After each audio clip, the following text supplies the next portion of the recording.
Hi, I'm Claire, and I'm 34 years old. Let me tell you about the time I decided to get back at my mean mother in law who was determined to make my life miserable. I tried to be patient and ignore her behavior for a while, but eventually I couldn't take it anymore. Let me explain a bit. Whenever my mother in law gave me something, it was never very good. Like on our wedding day. This present is from my mother in law, Justine. Let's see what's inside. Hmm. It's a used spatula. Well, thank you. And on my 31st birthday, Justine, you really shouldn't have. What's inside? Oh, what exactly is it? It's a shovel, dear. Ah, how nice. But it looks a bit old. It's a fixed-up shovel. I later discovered she took it from the neighbor's shed and gave it to me. Another time, when I hosted a dinner party, she brought the cheapest bottle of wine she could find. At that point, I wished she wouldn't bother doing anything for me at all. But what really bothered me were the times she insisted on cooking for me, only for the food to taste awful every single time. At first, I was understanding. Not everyone is a great cook, and that's okay. I thought it was the thought that counted, not necessarily the taste. But then I learned that the same dishes she made for me tasted amazing when she cooked for other people. After trying to convince myself otherwise for a while, I realized she was intentionally making my food taste bad. Claire, try my casserole. I made it. I'm really full from all the food you've given me. Please, just take a bite for me. I reluctantly took a bite, feeling uneasy about what might happen next. As expected, the casserole tasted terrible. It made me wonder if she was trying to harm me with it. You might be wondering what my husband thought about all of this. Well, he didn't believe me. I didn't blame him. It's tough to accept such a strange idea, especially when it's about your own mother. But I kept asking him to try the food she made for me, hoping he'd see what I meant. Every time, he dismissed me, saying I was imagining things. Sometimes he'd almost try it, but Justine always stopped him. Hey, that food is for Claire. I made it just for her, considering her dietary needs. Yes, I have specific dietary needs because I'm a vegetarian, but I married into a family that loves their meat. So, whenever there's a big family meal, my mother in law, Justine, would make a separate dish for me, which I appreciated. But it always seemed like she didn't put much effort into it. After realizing she was messing with my food, I tried to understand her. Maybe she was upset about having to make a special dish for me. But that didn't explain why she gave me terrible gifts all the time. I tried to give her the benefit of the doubt until a few months ago. I invited a coworker who's also a vegetarian to a family cookout. Justine made two vegetarian dishes, one for my coworker and one for me. I tasted my coworker's dish secretly, and it was delicious, but mine was awful. It was clear that Justine could cook well. When I told my husband Liam about it, he just brushed it off. Oh, come on, Claire. You're overreacting and being a bit rude. I'm telling you, she's intentionally messing with my food. She doesn't want to make good food for me. Even if the food isn't great, which I doubt, what do you expect from her? She's just one person. Maybe you could help her out in the kitchen, especially with vegetarian dishes. I've offered to help many times, but she gets defensive and thinks I don't like her cooking, which you don't. And when I suggest things, she gets upset. There's no pleasing her. Maybe you should bring your own food to gatherings then, even if it seems rude. It's not like you have a serious allergy. You're just a vegetarian, and everyone can make vegetarian food.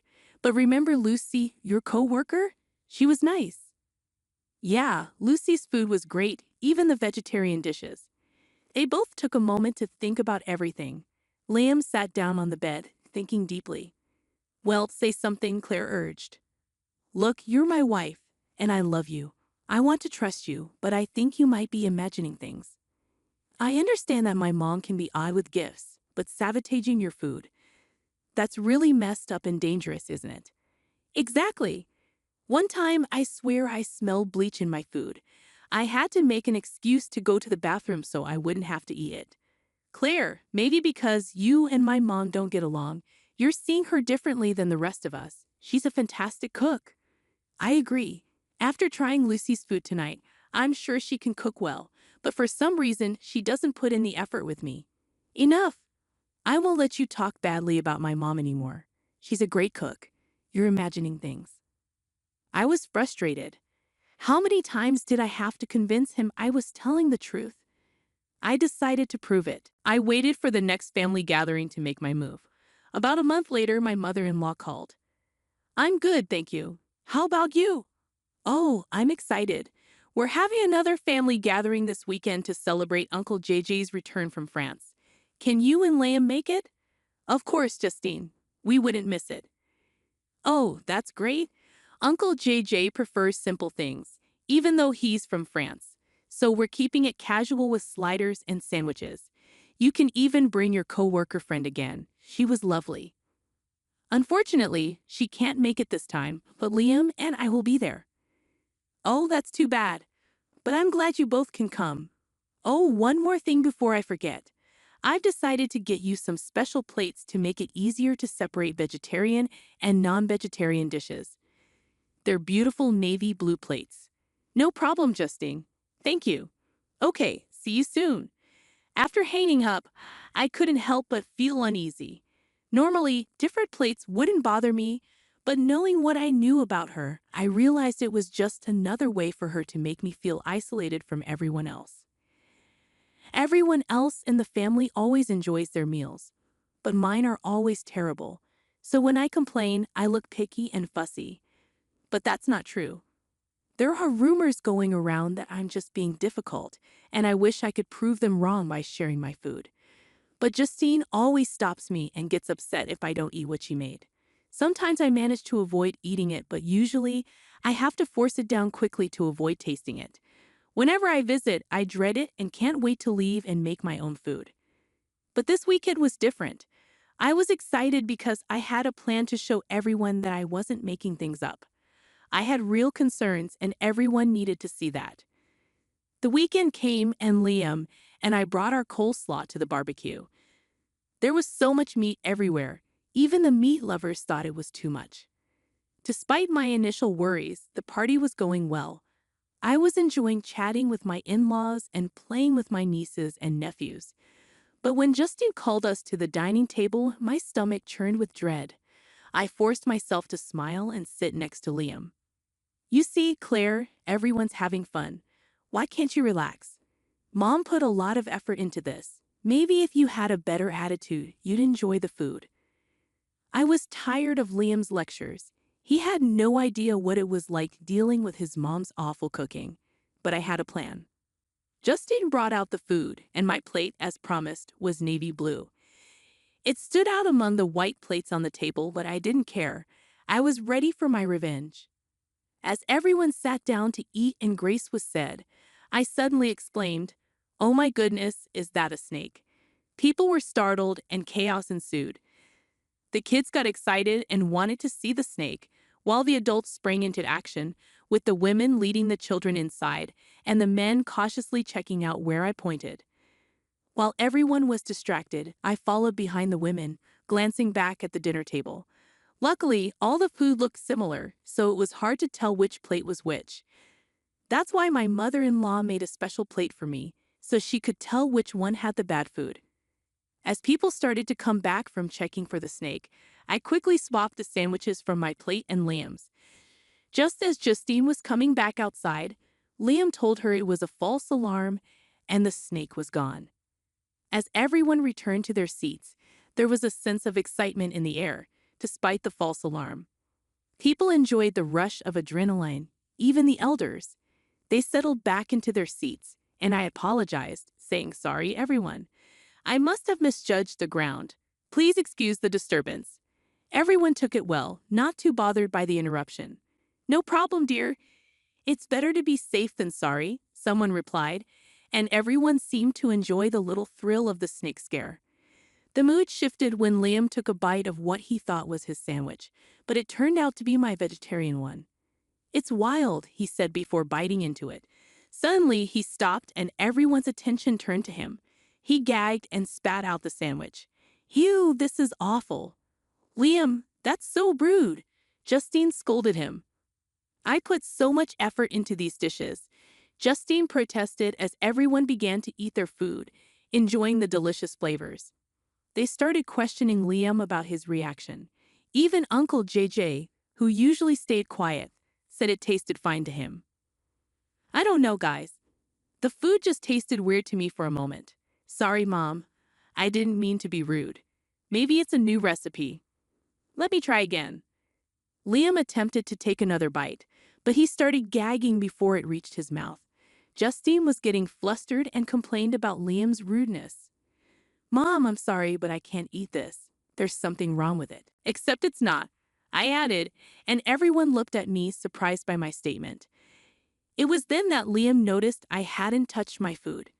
Babe, why aren't you eating? Because it has meat in it, I admitted. The table fell silent, and I saw understanding dawn in Liam's eyes. Mom, have you been messing with Claire's food? Everyone explained, shocked. Justine started shouting in response. Liam, I don't know what's gotten into you. Maybe it's your spoiled wife who convinced you, but I won't stand for this. Apologize now. No, Mom, it's your food that's spoiled. Claire was right, Liam declared. He handed his sandwich to Uncle JJ, who almost threw up after trying to take a bite. Justine's eyes turned to me, filled with venom. What have you done? She hissed. I should be asking you the same thing. You've been sabotaging my meals every time I come here, making me miserable. I confessed to everyone. I'm sorry for lying about the snake, but I needed a distraction. Justine has been poisoning my food since I joined this family. Everyone gasped in shock. It's true.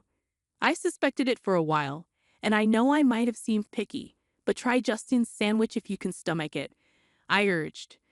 The sandwich made its way around the table, eliciting gagging and dry heaving from those who tried it.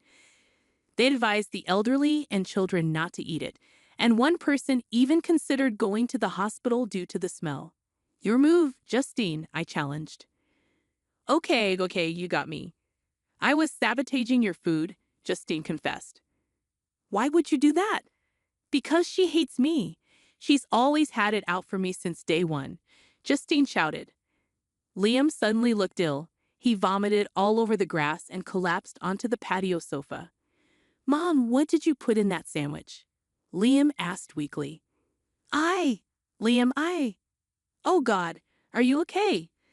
That sandwich wasn't meant for you. I'm so sorry, everyone. Please forgive me, Justine exclaimed in panic. Uncle JJ's homecoming had to be cut short, and several family members rushed Liam to the hospital. It turned out that the sandwich contained rancid mushrooms with traces of cat feces, causing severe food poisoning. Liam was hospitalized for some time as he recovered, and my mother-in-law was arrested after confessing to her actions. The incident made me realize the extent of her hatred towards me. She was willing to harm me just because she despised me. If it had been me, she might have delayed getting help. But because it was her son, she rushed to fix her mistake. However, it was too late. Thankfully, Liam recovered fully. During his hospital stay, he repeatedly apologized for not believing me about his mother's actions. His mother attempted to post bail, but the other family members refused, insisting she needed to reflect on her actions.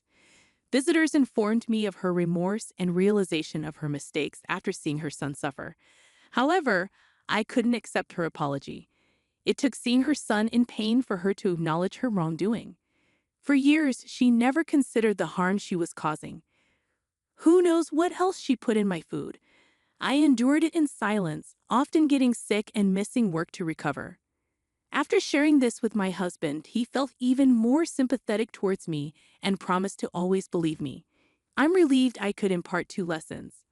Always trust your spouse and don't mess with me, or you might end up in jail.